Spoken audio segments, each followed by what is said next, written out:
نماز کے حوالے سے کچھ باتیں جو اکثر لوگ نہیں جانتے ہیں۔ مثلاً نماز ایک تو باجماعت پڑھنی چاہیے پہلے نمبر پر۔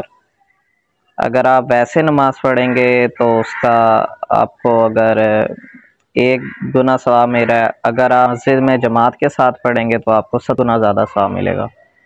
اسی طریقے سے جو لوگ مکہ میں ہیں یا خانہ کعبہ میں ہیں، وہاں پر یہ ثواب جو ہے 1,00,000 گنا زیادہ ہو جاتا ہے۔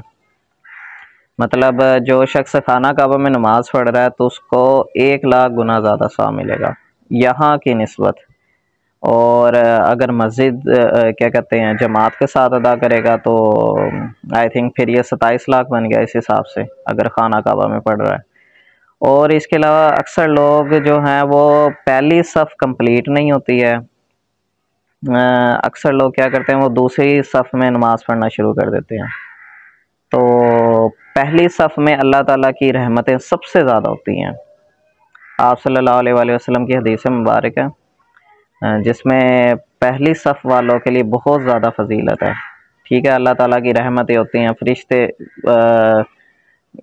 رحمتیں برساتے ہیں پہلی صف والوں کے لیے۔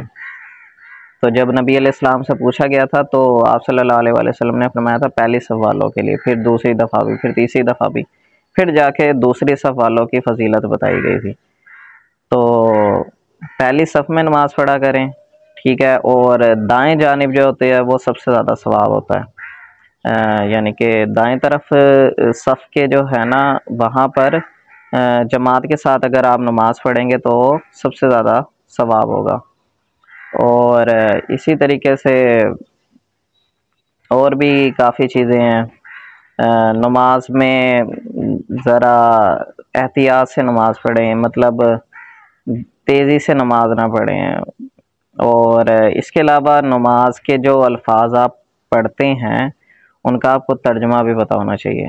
اگر آپ ترجمے کے ساتھ پڑھیں گے تو آپ کو اس کا زیادہ ثواب ملے گا نماز کا، بجائے کہ ایک انسان نے نماز رٹی ہوئی ہے، ٹھیک ہے، وہ صورتیں پڑھ رہا ہے لیکن اس کو صورتوں کا مطلب نہیں پتہ ہے، تو وہ کہتے ہیں پتہ نہیں 100 یا 70 گنا زیادہ فضیلت ہوتی ہے سمجھ کر قرآن پاک کو پڑھنے کی۔